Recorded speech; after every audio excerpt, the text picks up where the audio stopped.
হিতাধিকাৰীসকল আইসকল মিলিত ৰাজ্যৰ মাননীয় মুখ্যমন্ত্ৰী ডক্টৰ হিমন্ত বিশ্ব শৰ্মা ডাঙৰীয়াৰ নেতৃত্বত ইয়াৰ দ্বাৰা উপকৃত হৈছিল। 12 দিনীয়া বিকাশৰ যোৰহাট জিলাৰ আজি এই কাৰ্যসূচীত আপোনালোক যিসকলে অংশগ্ৰহণ কৰিছে জনাইছো আৰু মঞ্চলৈ আমি হিতাধিকাৰী কেইগৰাকীক আমন্ত্ৰণ জনাইছো।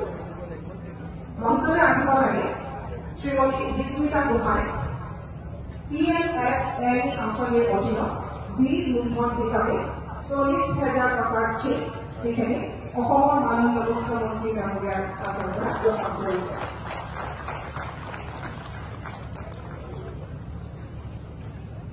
একে আঁচনিৰ অধীনত এইবাৰ চেক গ্ৰহণ কৰিব শ্ৰীমতী গৌৰৱী দাসে।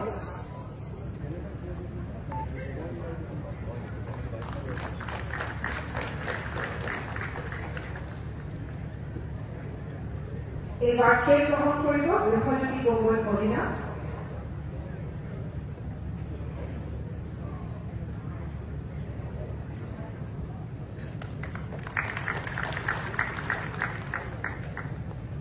আৰু এইবাৰ চেক গ্ৰহণ কৰিব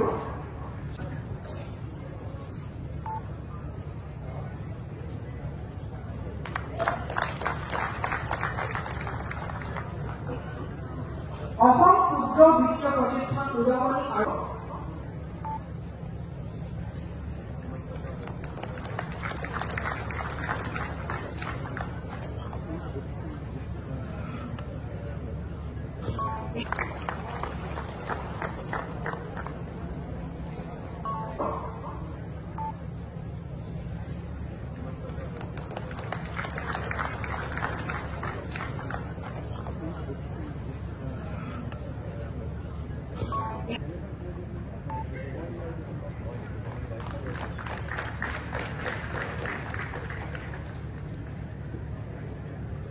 এইবাৰ চেক গ্ৰহণ কৰিব ৰেখজ্যোতি গগৈ কলিতা।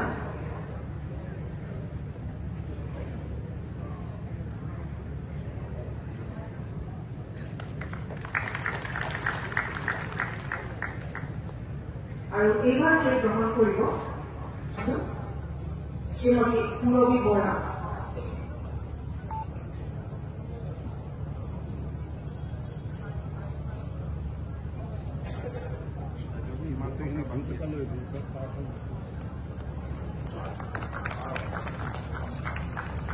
শ্ৰীমতী পুৰবী বৰাৰ পিছত মঞ্চলৈ আমন্ত্ৰণ জনাইছো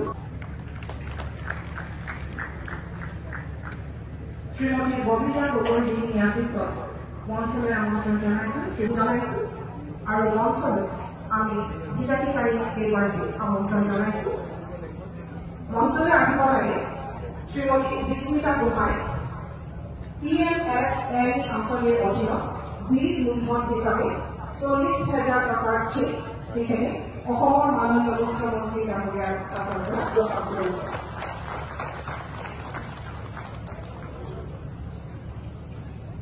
একে আঁচনিৰ অধীনত এইবাৰ চেক গ্ৰহণ কৰিব শ্ৰীমতী গৌৰৱী দাসে।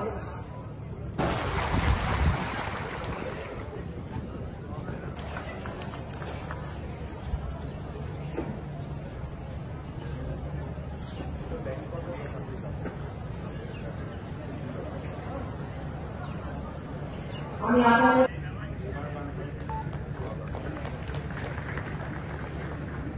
শ্ৰী বিজয় গগৈৰ পিছত শ্ৰী লোকেশ্বৰ সোণোৱাল সমষ্টিৰ সন্মানীয় বিধায়ক মৃত্যুঞ্জয় গোস্বামী ডাঙৰীয়া, মৰিয়নি সমষ্টিৰ সন্মানীয় বিধায়ক বিজ্যোতি কুৰ্মী ডাঙৰীয়া, দেৰগাঁও সমষ্টিৰ সন্মানীয় বিধায়ক ভৱেন্দ্ৰ পৰিষদৰ মুখ্য কাৰ্যবাহী সদস্য প্ৰকাশ কছাৰী ডাঙৰীয়া, যোৰহাট জিলা ভাৰতীয় আমাৰ চৰকাৰে বিকাশৰ আৰক্ষা দিন নামে এক কাৰ্যসূচী হাতত লৈছে। এই কাৰ্যসূচীৰ অংশখনৰ নৱমমান শ্ৰেণীত পঢ়া প্ৰায় 4 লাখতকৈও অধিক ছাত্ৰ ছাত্ৰীক আমি চাইকেল প্ৰদান কৰিম। শিক্ষা বিভাগে ৰূপায়ণ কৰা 3টা আঁচনিৰ সমান্তৰালভাৱে ৰাজ্যৰ বিত্ত ৰাজহ আৰু দুৰ্যোগ প্ৰশমন আৰু বাণিজ্য আৰু ৰাজহুৱা প্ৰতিষ্ঠান বিভাগেও এই সময়ছোৱাতে 3টা কাৰ্যসূচীৰ জৰিয়তে বহু লাখ লোকৰ মাজলৈ চৰকাৰৰ আঁচনিসমূহ লৈ যাব। কিছুমান মহিলাই 25,000 টকা পৰ্যন্ত বেংকক লোন উভতাই দিবলৈ আছিল। তেনে মহিলাসকলকো আমি 291 কোটি টকা বেংকক পৰিশোধ কৰি বিভিন্ন স্থানত সভা সমিতি অনুষ্ঠিত কৰি নো ডিউজ অৰ্থাৎ বেংকে আজিৰ পৰা আপোনালোকৰ লগত আমাৰ কোনো লেনদেন নাই, এতিয়া আপোনালোকে বেংকৰ পৰা ভৱিষ্যতে লোন ল'ব পাৰিব, তেনেকে লিখি দিয়া নো ডিউজ চাৰ্টিফিকেট আমি 2,22,949 গৰাকী আই মাতৃৰ মাজত বিতৰণ কৰিছিল। আজি লোকক এই সভাৰ পিছতে ব্লক অনুসৰি নো ডিউজ চাৰ্টিফিকেটখন আমি দিম। তেনে অনুষ্ঠানৰ আজি আমি যোৰহাটত আৰম্ভণি কৰিছো। এই আঁচনিখনৰ জৰিয়তে কেটেগৰী 3 এই আঁচনিখনৰ জৰিয়তে সমগ্ৰ আৰু সেয়েহে আজিৰ দিনটো প্ৰতিগৰাকী আই মাতৃকে মই অভিনন্দন জনাইছো। এই আঁচনিখনৰ অতিকে প্ৰয়োজন আছিল এইবাবে বেংকত তেওঁলোকে ধন পাব, কিন্তু মূল উদ্দেশ্য হল পুলিং বুথে বুথে গাঁও সভা অনুষ্ঠিত হ'ব। এই গাঁও পুলিং বুথে বুথে গাঁও সভা অনুষ্ঠিত হ'ব। এই গাঁৱে নিৰ্বাচন কৰিব, অৰ্থাৎ যোৰহাট সমষ্টিত মৰিয়নিখন ৰাজ্য, যিখন ৰাজ্যত ছোৱালীক বিনামূলীয়া ছাত্ৰ ছাত্ৰীক বিনামূলীয়াকৈ কলেজত নামভৰ্তি কৰি দিয়া হয়, আৰু এইখনে এখন ৰাজ্য যি ৰাজ্যত কলেজত পঢ়িব গ'লে কলেজৰ প্ৰিন্সিপালক টকা দিব নালাগে, উল্টাই চৰকাৰে বেংক একাউণ্টত ছোৱালীৰ বেংক একাউণ্টলৈকে টকা পঠিয়াই দিয়ে। এইখনে আমাৰ ৰাজ্য, যিখন ৰাজ্যত সুদীৰ্ঘ কংগ্ৰেছৰ শাসনকালত আমি দিল্লীৰ ওপৰত নিৰ্ভৰশীল হৈ আছিলো, যিখন ৰাজ্যত কংগ্ৰেছৰ শাসনকালত আমাৰ আই মাতৃসকলে সূতা আৰু কম্বলৰ কাৰণে লাইন লগাবলগীয়া হৈছিল। এইখনে আজি আমাৰ ৰাজ্য, য'ত 1.5 লাখ যুৱক যুৱতীক এটকাও পইচা নিদিয়াকৈ চৰকাৰী চাকৰি দিব পৰা অৱস্থাত আহিছে। যোৱাকালি মই ফেচবুক লাইভত এটা কথা কৈছিলো, যদি অসমত কংগ্ৰেছ চৰকাৰ থাকিলেহেঁতেন নতুন নতুন ৰাকেশ পালৰ জন্ম প্ৰতিটো মাহতে হলহেঁতেন, প্ৰতিটো বছৰে হলহেঁতেন। APSC পৰীক্ষা দিয়াৰ পিছত মানুহে টিভিত চালেহেঁতেন কোন মন্ত্ৰীৰ ল'ৰাই চাকৰি পালে, কোন অফিচাৰৰ ফুলখালীয়েকে চাকৰি পালে। কিন্তু যোৱা 3 বছৰত কংগ্ৰেছৰ সেই দৃশ্যৰ পৰিৱৰ্তে আজি আমি এনেকুৱালৈকে ৰূপান্তৰ কৰিলো, APSC 3য় 4ৰ্থ শ্ৰেণীৰ ৰিজাল্ট দিলে মানুহে টিভিত চাই কোন তৰকাৰী বেপাৰীৰ ল'ৰাই চাকৰি পালে, কোন ঠেলা চালকৰ ল'ৰাই চাকৰি পালে, কোন ৰিক্সা চালকৰ ল'ৰাই চাকৰি পালে। অসমত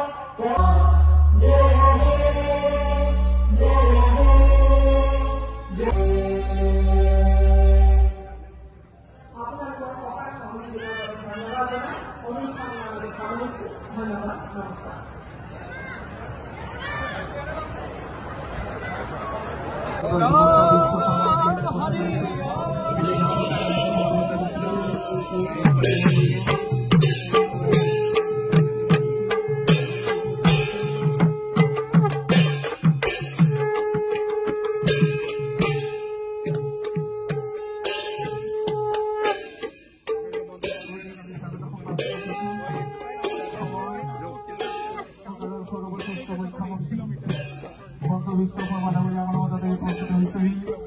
শ্ৰদ্ধা জ্ঞাপন কৰিছো, আমি সম্ভাষণ বাচিছো আৰু ইয়াৰ লগে লগে ভূমি পূজন কাৰ্যসূচীত তেখেতসকলে অংশগ্ৰহণ কৰিব।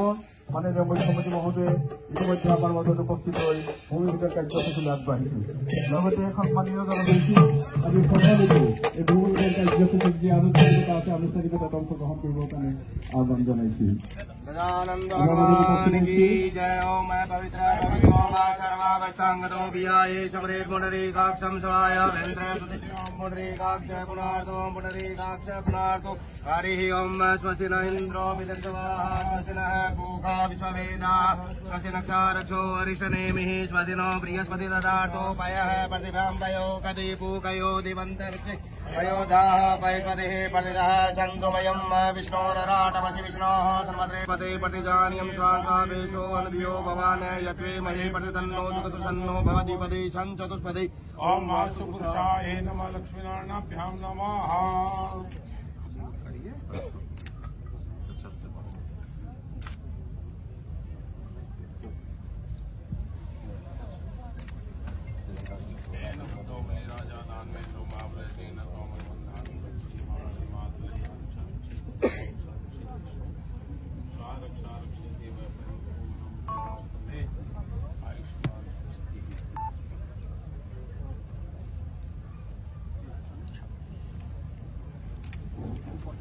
ইতিমধ্যে ভূমি পূজাৰ কাৰ্যসূচী আনুষ্ঠানিকভাৱে সমাপন কৰি আমাৰ বিভাগৰ মন্ত্ৰী আমাৰ মাজত উপস্থিত আছে।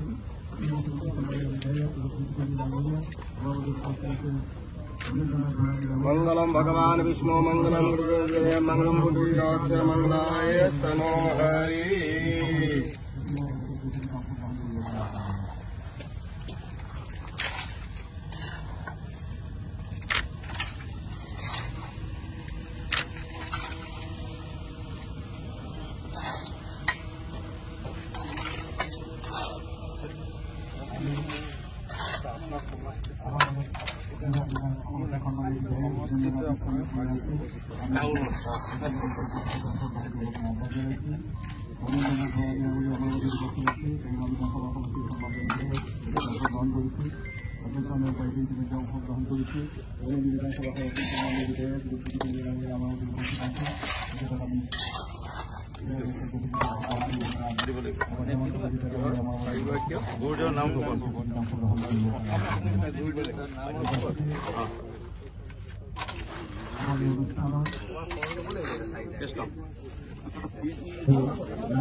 মানগলিকভাৱে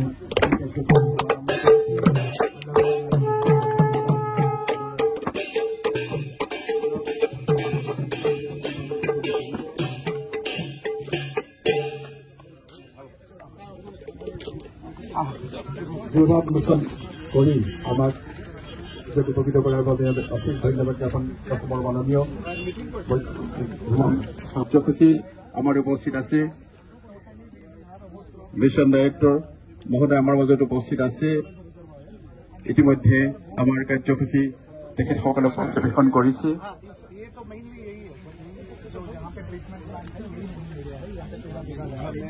यहाँ पे सबके लिए लैंड है सर। ऑलरेडी म्यूनिसिपैलिटी का जो लैंड है यहाँ पे इनका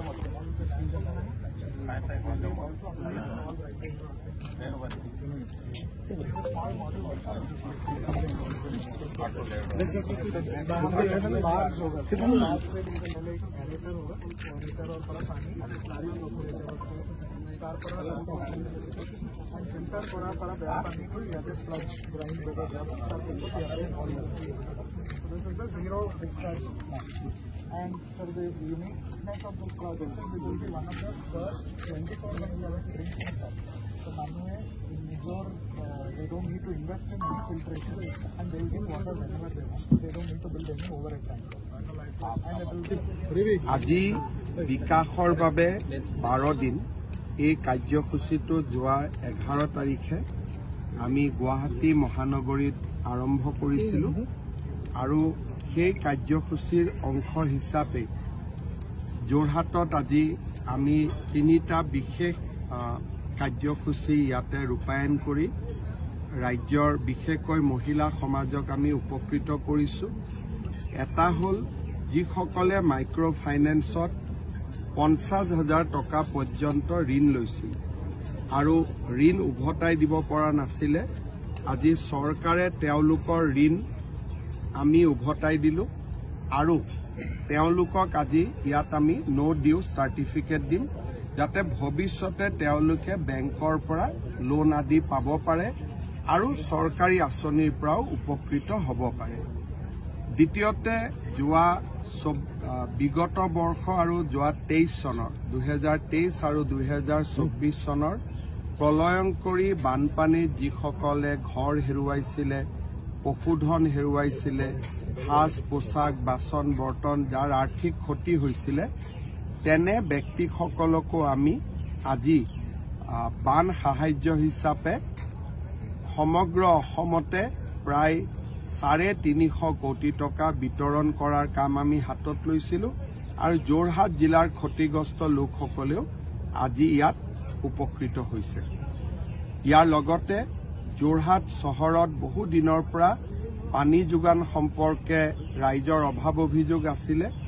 আজি ৰাজ্য চৰকাৰে 170 কোটি টকা ব্যয় কৰি এটা ফুল্লি অট'মেটিক অৰ্থাৎ য'ত নেকি পানীৰ প্ৰেছাৰ কমিলেও কণ্ট্ৰল ৰুমত গম পাব, পানীৰ পাইপ ফুটিলেও কণ্ট্ৰল ৰুমত গম পাব, তেনেকুৱা প্ৰায় 170 কোটি টকা খৰচ কৰি ষ্টেট অফ আৰ্ট পানী যোগান আঁচনি এটাৰ কাম উদ্বোধন কৰা হ'ব। অলপ পিছতে আমি গৈ উদ্বোধন কৰিম। যোৰহাট জিলাত আজি প্ৰায় 15,000 মহিলা আজিৰ এই অনুষ্ঠানটোৰ জৰিয়তে উপকৃত হৈছে আৰু যোৰহাটৰ ৰাইজো পানী যোগান আঁচনিখনৰ পৰা উপকৃত হ'ব। 25,000ৰ পৰা 50,000 টকা কেইবাটাও স্লেব আছে। প্ৰথম যোৱাবাৰ আমি দিছিলোঁ যাৰ 1,000 টকাৰ পৰা 25,000 টকা ধাৰ মাৰিব পৰা নাই, তাত বেলেগ জিলা আছিলে। কিন্তু 25ৰ পৰা 50,000 টকা ধাৰ মাৰিব নোৱাৰা আটাইতকৈ ডাঙৰ সংখ্যাটো 12,500 মহিলা যোৰহাট জিলাৰ পৰা আছিল আৰু আজিৰ পৰা এই গোটেই মহিলাসকল আজিৰ পৰা তেওঁলোক ঋণমুক্ত হৈ যাব।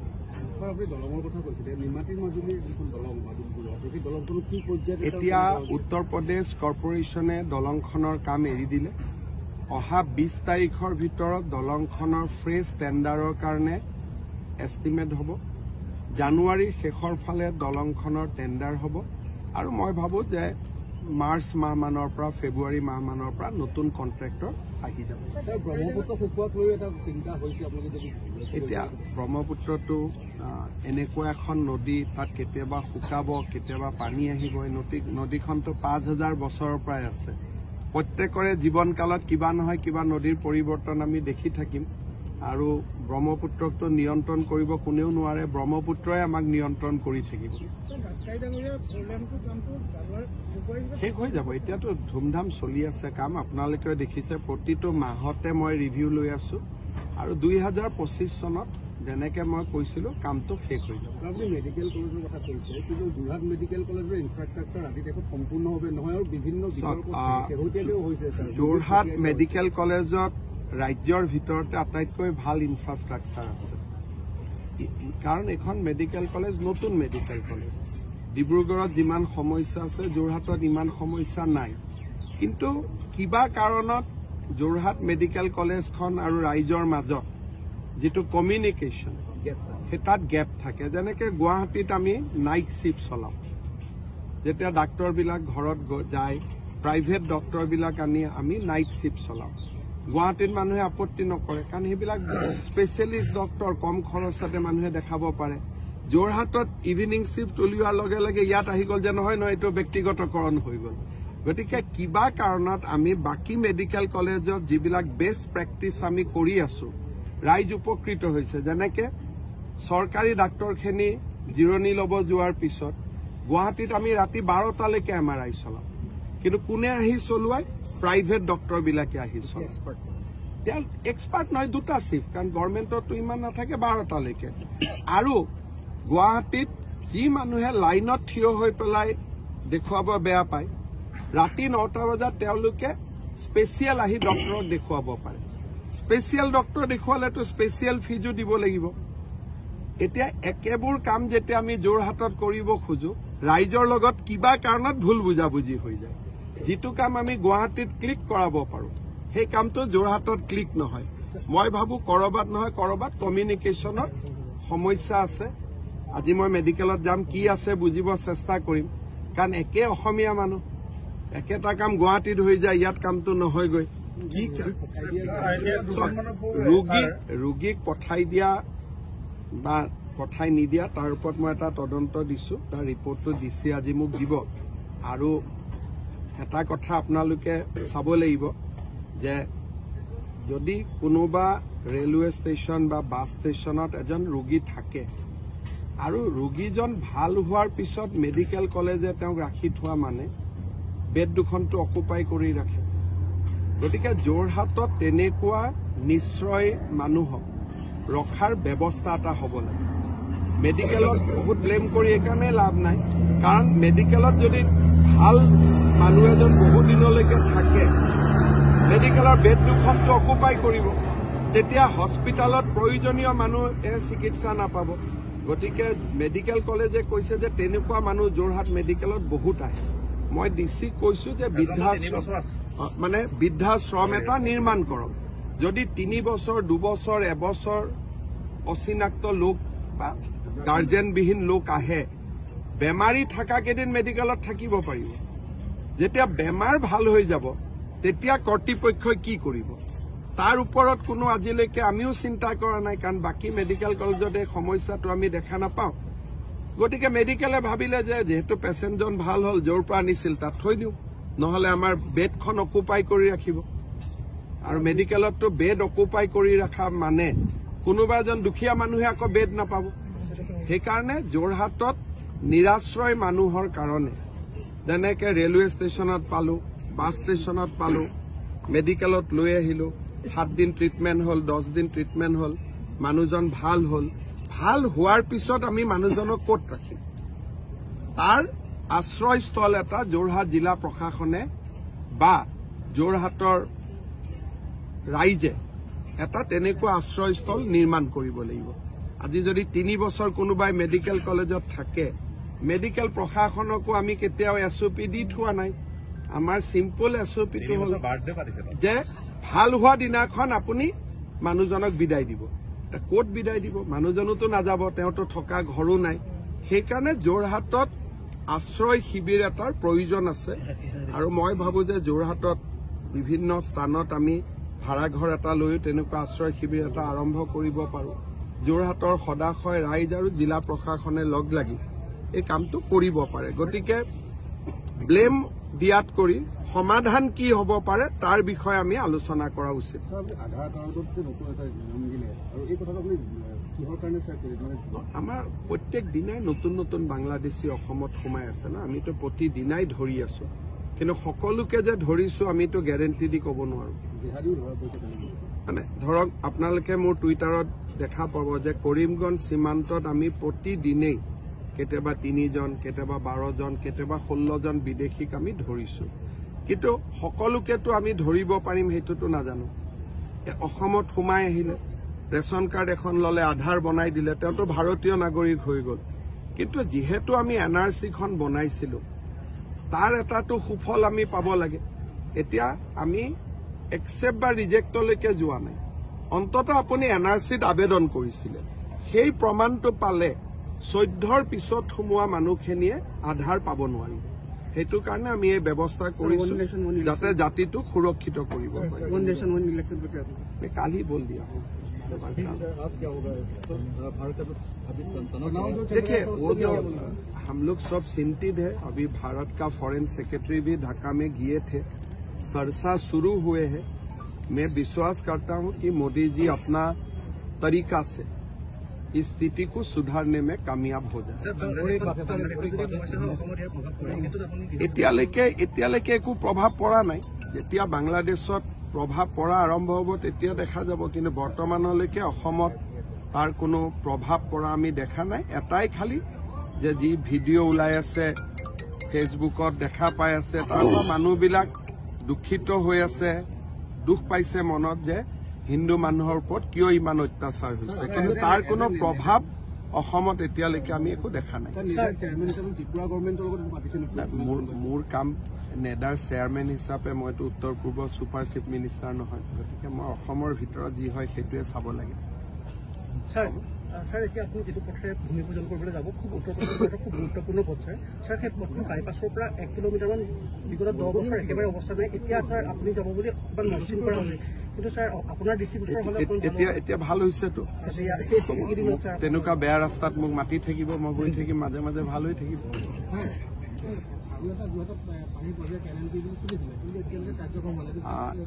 এটা কংগ্ৰেছ চৰকাৰৰ দিনত যোৰহাট তিতাবৰ সামৰি পানী যোগান আঁচনি হৈছিল তাত পেজ বহুত আছে সেইকাৰণে আমি এই যিটো নতুন প্ৰজেক্ট আছে 1.5 বছৰৰ ভিতৰত আমি শেষ কৰি দিম পুৰণাটোৰ বিষয়ে কিবা জানিবলগীয়া থাকিলে মন্ত্ৰী জয়ন্ত মল্ল বৰুৱা আছে তেওঁক সুধিলে গম তেওঁক সুধি ল'ব মোৰ ইমান जमीन जुड़ा हुआ है रास्ता पर असम के नजदीक ही है इससे की वस्तु असम का जो बॉर्डर है बांग्लादेश के नजदीक है कहाँ नजदीक है असर में है वो बहुत खुश है सारे लोग कोई समस्या नहीं है अभी भी कोई एरिया बाकी है जहाँ सील करना बाकी है असम का मतलब सील का मतलब क्या है जैसे बॉर्डर सील किया था बांग्लादेश पता नहीं मेरा ये सब आइडिया फेंसिंग का बात बताए तो मैं उस क्वेश्चन का आंसर दे सकता हूँ सील का मतलब क्या है मेरा दिमाग में नहीं जहाँ नदी है वहाँ फेंसिंग नहीं है जहाँ भूमि है सारे जगह में फेंसिंग है सर पश्चिम बंगाल का सरकार का मदद का बोल रहे थे अगर सहयोग करते तो ये संभव होगा देखिए असम त्रिपुरा वेस्ट बंगाल तीनों स्टेट बॉर्डर को शेयर करते हैं असम सरकार त्रिपुरा सरकार बीएसएफ को मदद करते हैं बंगाल सरकार और बीएसएफ का बीच में तनाव रहते हैं ये काम राष्ट्र का काम है अगर बीएसएफ और स्टेट पुलिस कोऑर्डिनेशन में काम करे तो घुसपैठी नहीं घुस सकता है मैं यही बता रहा हूँ सर और एक बात है बांग्लादेश में देखा जाए उसमें बांग्लादेश तो क्यों याद ही रिलेटेड है कहाँ रिलेटेड है असम में कुछ फीडबैक है क्या छोड़ दीजिए ना कहाँ ये सब बांग्लादेश का बात सरसा करते रहने से लोग सोचेगा कि मैं जोरहाट बांग्लादेश के लिए आया हूँ एनआरसी में बोल दीजिएगा क्या बात है ये सुनो और कोई जोरहाट रिलेटेड एक तो नहीं ठीक है धन्यवाद